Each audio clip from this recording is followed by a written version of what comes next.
الحمد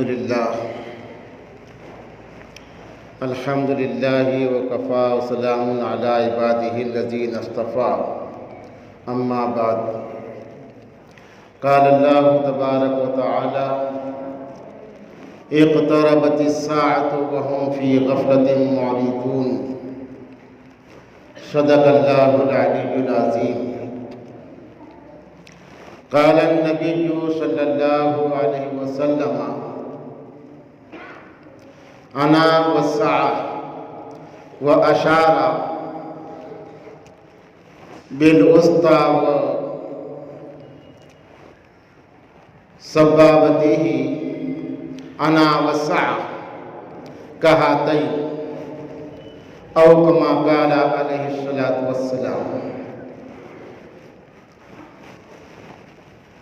محترم موقر علماء کرام، حضرت قطب دکن مولانا محمد عبدالغفور صاحب رحمہ اللہ کے عظیم صاحبزادگان، خلفائے کرام، بزرگوں اور دوستوں، آج صبح ہی سے حضرت کے اس گلشن یعنی جامعہ قاسم العلوم کے دامن میں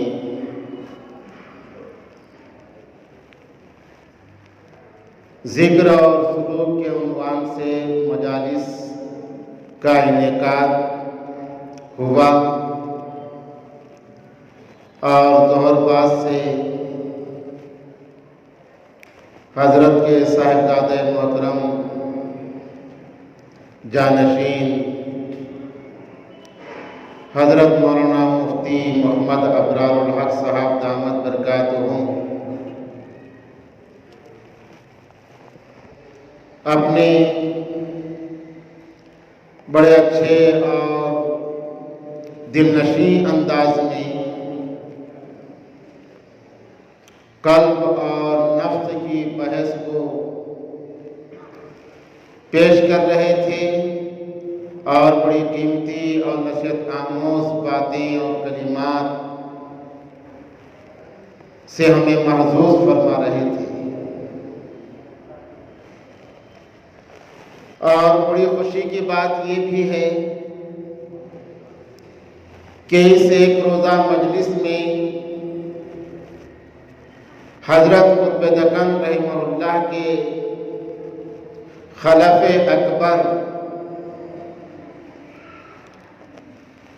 حضرت مولانا ابو الفتح محمد اظہار الحق قاسمی مظفر دامت برکاتہم وہ بھی تشریف لائے ہوئے ہیں،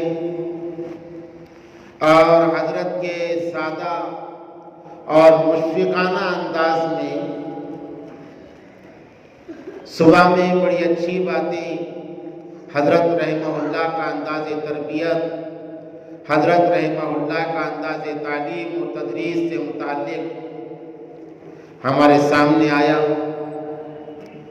اور ان سے بھی بہرحال بڑا استفادہ ہوا۔ ذکر اور سلوک، یہ دو کلمات کو اگرچہ کہ بزرگوں نے جوڑا ہے لیکن ہمارے حضرت نے عام کیا ہے ہمارے اپنے پورے علاقے میں، اور یہ دو کلمات کے ذریعے سے حضرت رحمہ اللہ نے تصوف کی ایسی تسہیل فرمائی کہ اباقرہ اور اکابر علماء کرام واقعی شروع میں دنگ رہ گئے اور بعد میں معترف ہو گئے، حضرت رحمہ اللہ سے پہلے کچھ ذہنوں میں یہ بات تھی کہ تصوف یہ مخصوصین کے لیے ہے، یعنی امت کے خصوصی طبقے کے لیے ہے، امت کے عمومی طبقے کے لیے تصوف نہیں ہے، اور وہ اس کو حاصل بھی نہیں کر سکتے، وہ اس معیار اور اس سطح پر آ بھی نہیں سکتے۔ یہ تصور اور یہ خیال اکابر ہمارے بزرگوں کا نہیں رہا، لیکن امت کے ایک تعلیم یافتہ طبقہ یا پھر وہ طبقہ جو سرے سے تعلیم ہی سے دور رہا، الگ الگ نوعیت سے ان کا یہ رجحان اور ان کا یہ خیال رہا، اور یہ رجحان اور یہ خیال سراسر دینی فہم اور دینی مزاج قرآن اور حدیث کی تعلیمات سے عاری تھا اور عاری ہے۔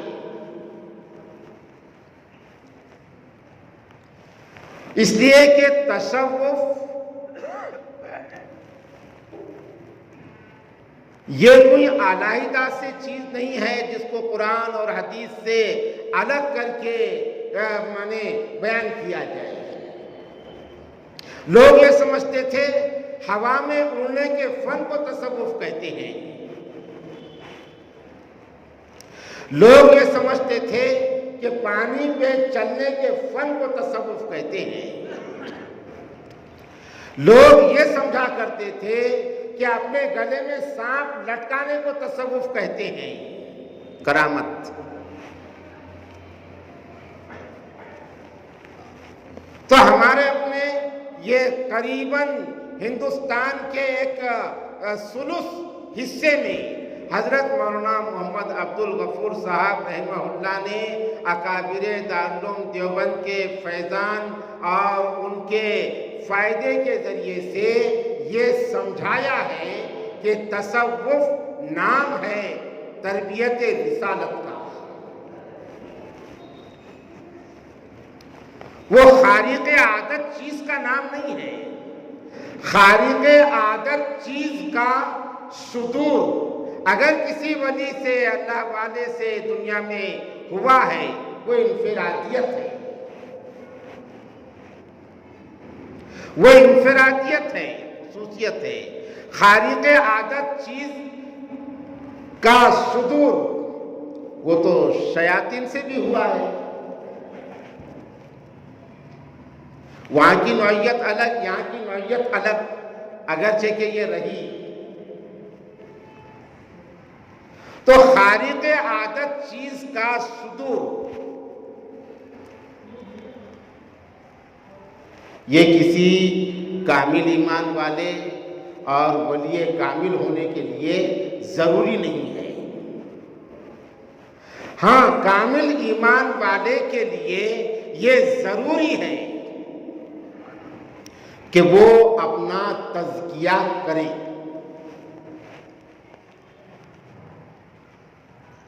وہ تعلیم سے اپنے آپ کو آراستہ کرے،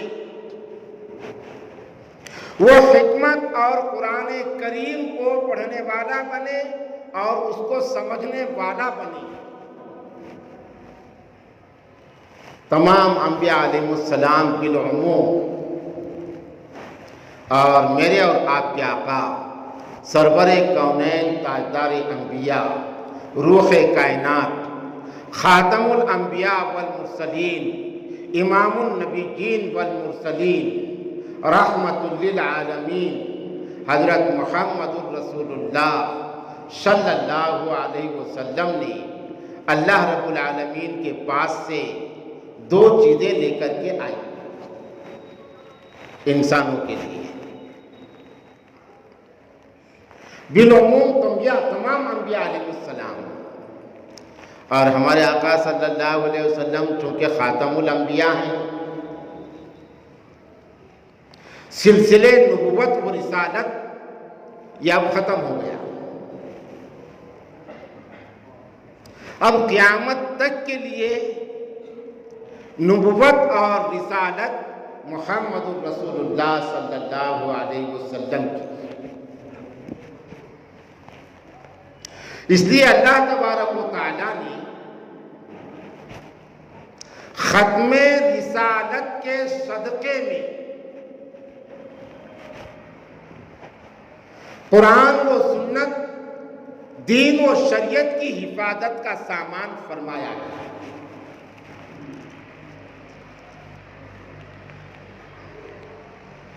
اور قرب قیامت کے اعتبار سے شیطان بھی اتنا ہی زور نکالے گا. اس لیے ہمارے آقا صلی اللہ علیہ وسلم نے اس امت کو ڈرایا ہے قرب قیامت کے حالات کو پیش کر کے. قرب قیامت کی علامتوں میں یہ نہیں ہے کہ نمازی کم ہو جائیں گے. قرب قیامت کی علامت میں یہ نہیں ہے کہ دینی وضع اور قطع اختیار کرنے والے کم ہو جائیں گے.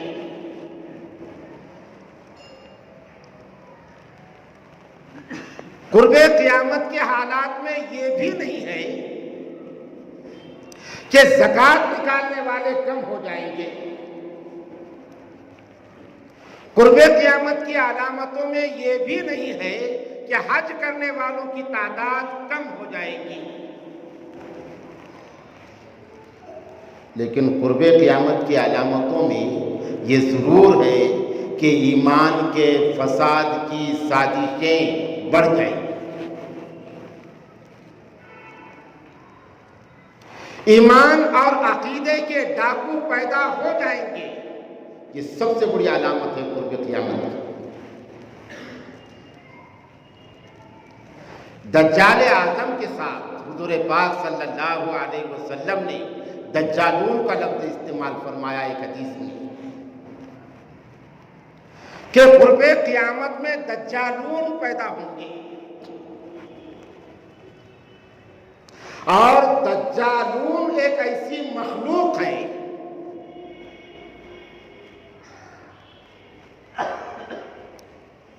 جس سے اہل ایمان کا بچنا اپنی طاقت، اپنے مال اور اپنی عقل اور ہوشیاری کے بل پر بالکل ناممکن ہے. وہ نہیں بچ سکتا. یہی وجہ ہے کہ جبے پہن کے دجالون آ رہے ہیں. ان سے کون بچے گا؟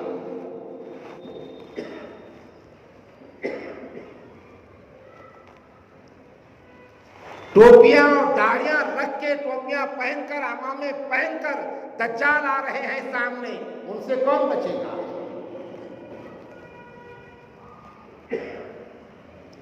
ہاتھوں میں تسبیح لے کر دجال آ رہے ہیں سامنے. کون بچے گا ان سے؟ اس لیے لا حول ولا قوت الا باللہ کا ترجمہ ہمارے بچپن میں یہ بتایا جاتا تھا اور وہی لکھا ہوا تھا کہ نہیں ہے طاقت نیک کام کرنے کی اور توفیق برائیوں سے بچنے کی مگر اللہ کی طرف. آج کے زمانے میں زین لہم الشیطان اعمالہم قیامت کا سب سے بڑا فتنہ.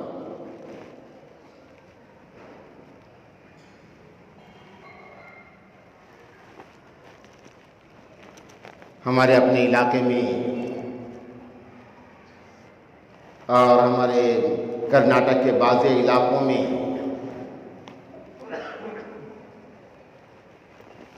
ایمان کے ڈاکو، مسلمان بے ایمان کسی کافر سے نہیں ہوتا اور ہوگا بھی نہیں. لیکن مسلمان بے ایمان ایک مسلمان کا اور کٹر مسلمان کا لبادہ اختیار کرنے والے منافق اور دجال سے ہو رہا ہے اور ہوگا۔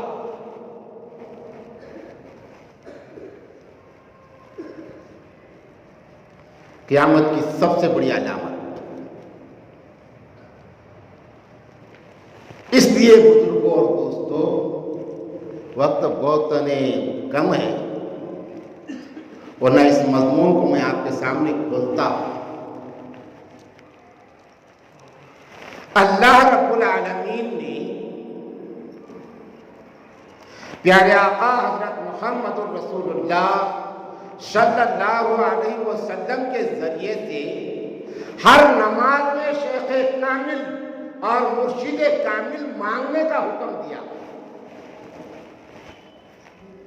ہر نماز میں، ہر نماز کی ہر رکعت میں۔ اس لیے کہ شیخ کامل اور مرشد کامل کے بغیر دجال سے بچنا بڑا ناممکن، مشکل، محال۔ ہر نماز میں، ہر نماز کی ہر رکعت میں سورہ فاتحہ پڑھنے کا حکم ہے۔ فرائض کی پہلی 2 رکعتوں میں، واجب ماں باقی رکعت میں سنت، لیکن پڑھنے کا حکم ہے۔ اور سورہ فاتحہ میں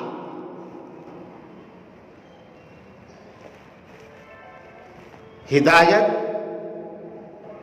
کی ضرورت اور ہدایت کی اہمیت اور ہدایت کا سرچشمہ اور مصدر، یہ ساری چیزوں کو بیان کیا ہے۔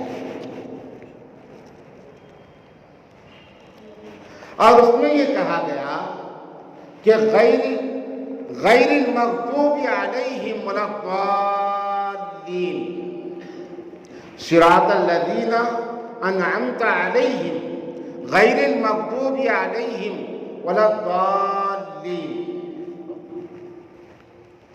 کہ ہدایت کیا ہے؟ تو بڑے اچھے انداز میں دریا بقوزہ اس کو کہیں گے۔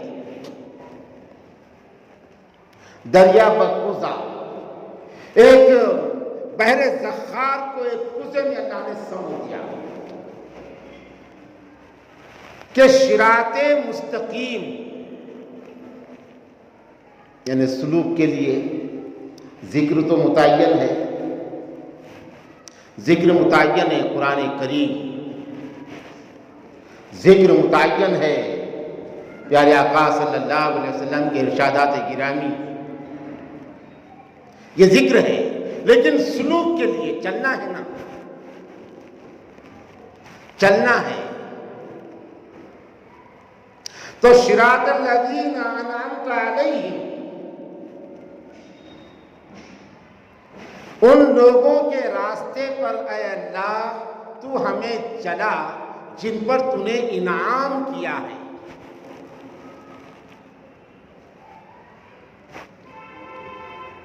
قرآن کریم کی دوسری آیت نے اس آیت کی شرح کی۔ منعم علیہم کون لوگ ہیں؟ یہاں بھی پریشان ہونے کی ضرورت نہیں ہے۔ اس کے لباس کو دیکھ کر اس کی باتوں میں مت آؤ، ہمارے پاس تھرمامیٹر ہے، ہمارے پاس پہچاننے کا آلہ ہے جو قرآن میں بھی دیا ہے اور حدیث میں بھی دیا ہے پیارے آقا صلی اللہ علیہ وسلم نے۔ لیکن قصور ہوتا ہے یا تو ذکر سے دور رہنے کا یا سلوک کے صحیح جذبے کا کہ آدمی دجل اور فریب والوں کا شکار ہو جاتا ہے۔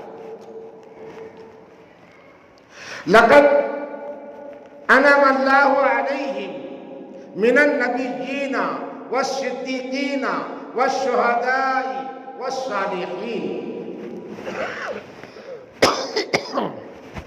یہ منعم علیہم طبقہ ہے جس میں تمام انبیاء مرسلین کرام آ گئے، اس میں تمام صحابہ کرام رضی اللہ تعالیٰ عنہم اجمعین وہ بھی شامل ہیں، جیسے مفتی صاحب نے خیر القرون کا ذکر کیا ہے، تابعین اور تبع تابعین وہ بھی شامل ہیں۔ منعم علیہم،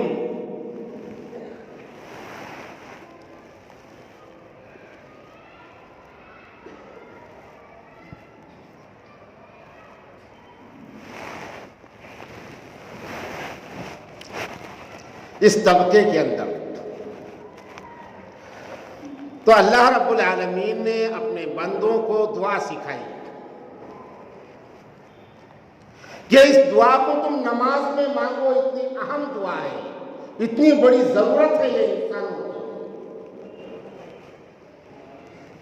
کہ اللہ رب العالمین کی ہدایت کے بغیر کوئی بھی انسان زمانے کے مکر و فریب سے بچ نہیں سکتا، اور اللہ رب العالمین کی ہدایت ان لوگوں کے پاس ہے جن پر اللہ کا انعام ہوا ہے۔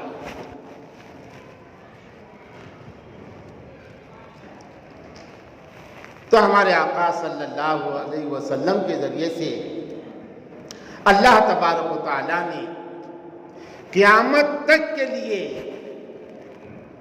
حفاظت کا سامان فرمایا ہے۔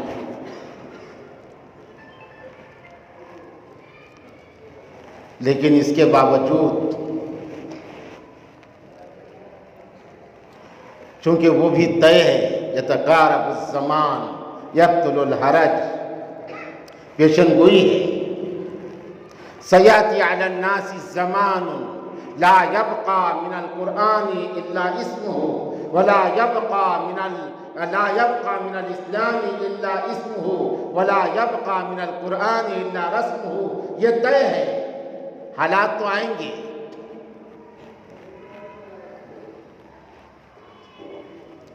اور ان سب کے ساتھ حضور پاک صلی اللہ علیہ وسلم نے ارشاد فرمایا، العلماء ورثۃ الانبیاء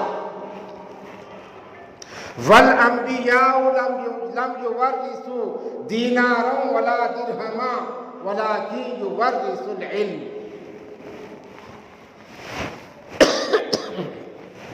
علماء کرام یہ انبیاء علیہ السلام کے وارث ہیں، اور سلسلۃ الذہب کی آخری کڑی حضور پاک صلی اللہ علیہ وسلم، تو دوسری احادیث سے یہ متشرح ہوتا ہے کہ علماء کرام، علماء امتی کا انبیاء بنی اسرائیل، حدیث کے ذوق اور قوت کی یہاں بحث نہیں ہے، لیکن امام غزالی رحمۃ اللہ علیہ نے چونکہ اس حدیث کو اپنی کتاب میں جگہ دی ہے، تو حضور پاک صلی اللہ علیہ وسلم نے ارشاد فرمایا ہے کہ میری امت کا ایک ایک عالم بنی اسرائیل کے نبی کے جیسا ہے۔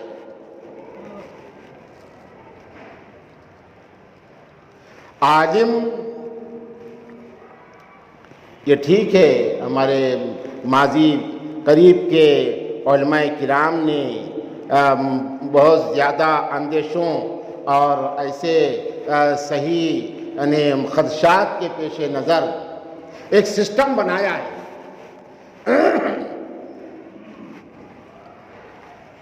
اور ایک نصاب مرتب کیا ہے،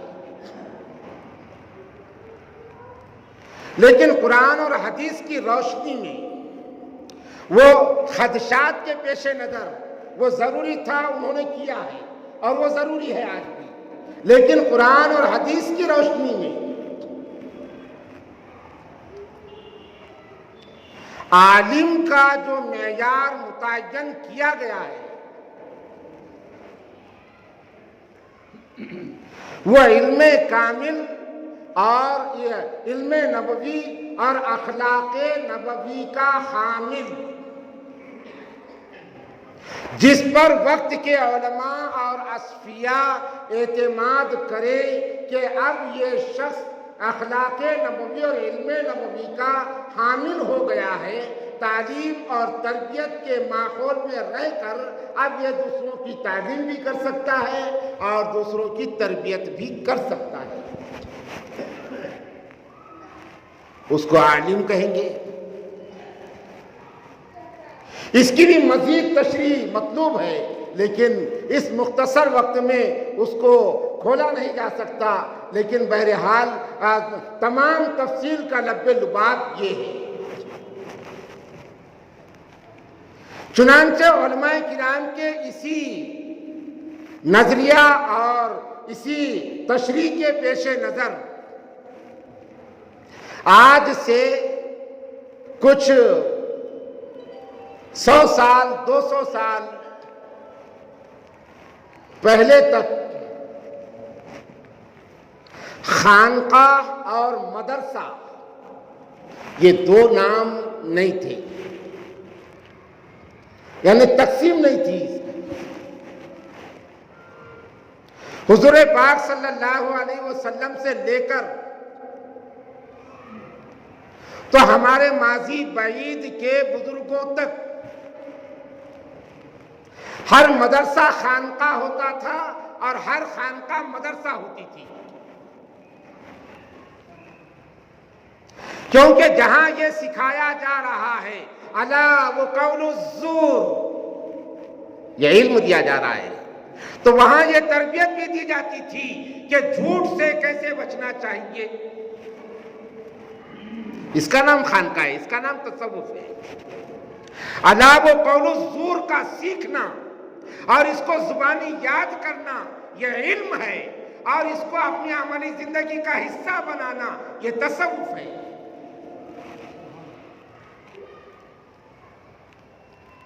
تو اگر الا وقول الزور کا حافظ و عالم ہے تو ایسا یہ نہیں ہے کہ صرف عالم جھوٹ نہ بولے. کسی عالم نے جھوٹ بول دیا تو اس کا بات کا بتنگڑ بنا دینا اور عام مسلمانوں کے لیے جھوٹ بولنا جائز ہے؟ نہیں، یہ ہر مسلمان کے لیے اللہ کا حکم ہے.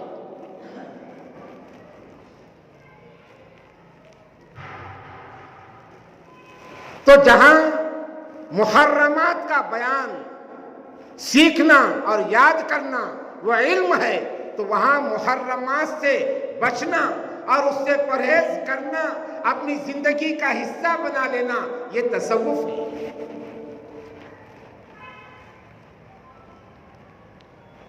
چونکہ دل ان تمام چیزوں کا مرکز ہوتا ہے، اس لیے دل یہ تصوف کا عنوان ہے. مقصد صرف ذکر کرنا نہیں ہے، مقصد صرف ذکر کی مجالس کا انعقاد نہیں ہے، مقصد صرف ذکر قلبی کی تربیت دینا اور مشق کرانا نہیں ہے.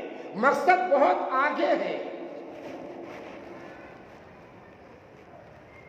مقصد ہے جھوٹ کا زندگی سے نکل جانا، مقصد ہے چوری کا زندگی سے نکل جانا، مقصد ہے حرام خوری کا زندگی سے نکل جانا، مقصد ہے بد نظری کا زندگی سے نکل جانا، مقصد ہے کسی کو دھوکہ دینے کی عادت ختم ہو جانا، مقصد ہے کسی کی زمین ہڑپ کرنے کی عادت ختم ہو جانا، مقصد ہے کسی کے ساتھ خیانت کرنے کی عادت ختم ہو جانا، مقصد ہے کسی کو گالی دینے کی عادت ختم ہو جانا، مقصد ہے کسی کے درمیان فتنہ انگیزی کرنے کی عادت ختم ہو جانا. یہ مقاصد ہے تصوف کے.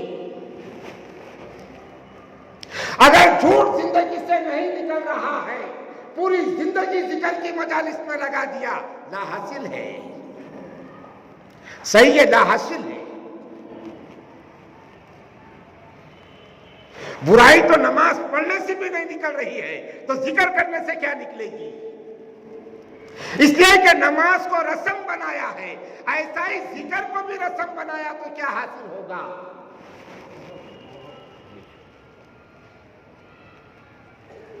تو مقصد یہ ہے، بزرگوں نے جو محنتیں کی ہے اور جو امت کو اثاثہ دیا ہے، ان بزرگوں کا یقیناً اس امت پر بڑا احسان ہے. میرا وقت ختم ہو رہا.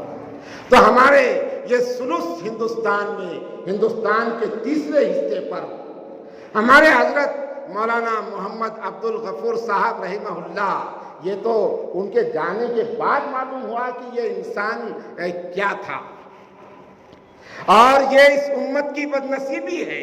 اس امت نے اپنے احسان کرنے والوں اور اپنے کرم فرماؤں کو جانے کے بعد پہچانا۔ یہ تو بدنصیبی ہے ہماری۔ وہ درویش خدا مست، وہ ہمارے اکابر سلف صالحین کے زنجیر کی ایک کڑی تھی۔ میں نے سنا میرے چھوٹے بھائی مفتی انیس الرحمان ہیں جو اورنگ آباد میں صفا بیت المال کے عنوان سے کام کرتے ہیں اور جالنہ میں وہ لیکچرر ہیں، تو وہ جب ندوہ میں یعنی دارالعلوم ندوۃ العلماء لکھنؤ میں زیر تعلیم تھے، تو اس وقت ان کے استاد، انہوں نے نام بھی بتایا تھا مجھے، بڑے بزرگ، اب شاید وہ نہیں رہے دنیا میں، ان کے استاد تھے، تو وہ فرمایا کرتے تھے مولانا سید اسد مدنی رحمہ اللہ اور ہمارے حضرت مولانا محمد عبد الغفور صاحب رحمہ اللہ دونوں کے تناظر میں، حضرت فدائی ملت کی بھی یقیناً بہت بڑی شخصیت تھی، لیکن ان کے اپنے یعنی مشاہدہ یا ان کے اپنے ایک نظریے کے روشنی میں وہ کہا کرتے تھے کہ شیخ الاسلام کا خلیفہ اور جانشین وہ دیوبند میں نہیں، وہ مہاراشٹر کے ادگیر میں ہے۔ بڑے لوگ تھے، اتنی بڑی شخصیت اللہ نے ہم کو دیا، پوری زندگی حضرت نے امت کے لیے لگائی، حضرت کی قربانیاں، حضرت کے کارنامے اور حضرت کی ساری زندگی بہرحال پوری انسانیت کے محمد الرسول اللہ صلی اللہ علیہ وسلم کے امت کے درد میں گزری ہے، اور حضرت نے خاص طور پر تصوف کے میدان میں، تدریس کے میدان کی خدمات تو بہرحال ہم تمام کے سامنے ہیں، لیکن تصوف کے میدان میں جو کام حضرت نے کیا ہے وہ حضرت کا انفرادی کارنامہ ہے۔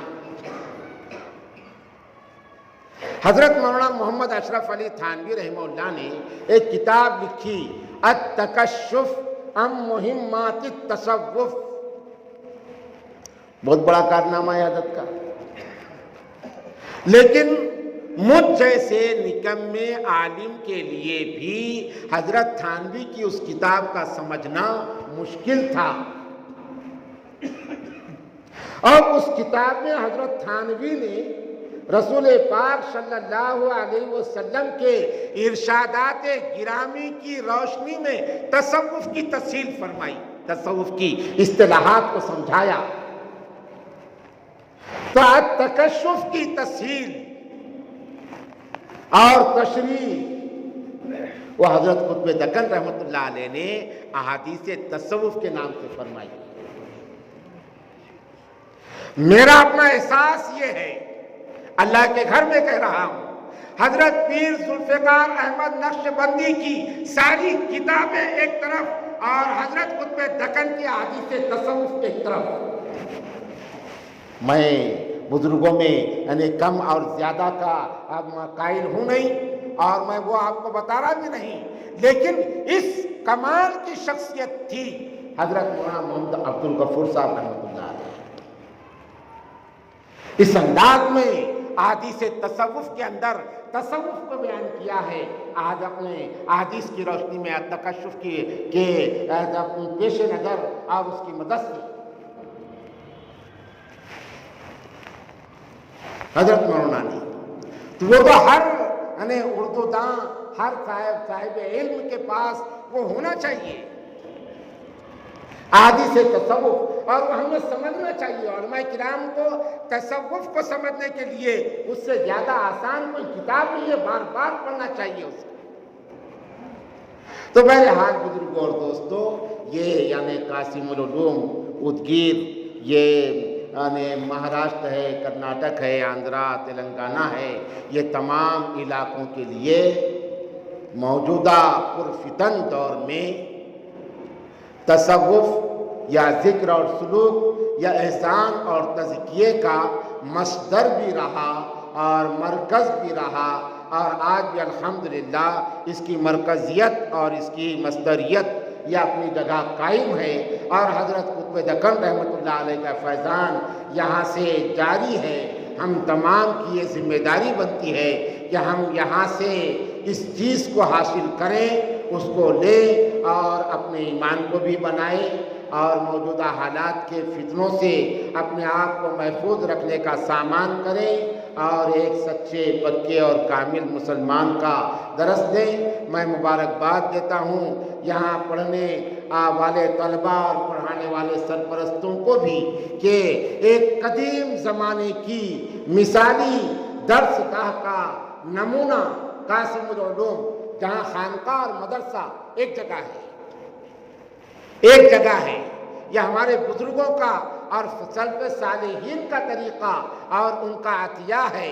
ہم یہاں اپنے بچوں کو پڑھا رہے ہیں، انشاءاللہ ہمارے ان بچوں کے اندر وہ کیفیات اور وہ صفات پیدا ہوں گی جو آج کے حالات میں ملت اسلامیہ کی رشد اور ہدایت کے لیے ضروری ہے۔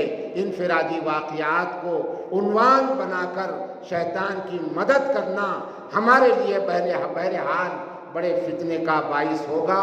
اللہ سے دعا ہے اللہ تعالیٰ مجھے آپ کو سمجھنے کی توفیق نصیب فرماوے۔ اب یہ مجالس انشاءاللہ عشاء کے بعد تک چلے گی، آپ تمام حضرات مکمل طور پر استفادہ فرمائیں۔ وآخر دعوانا الحمدللہ رب العالمین۔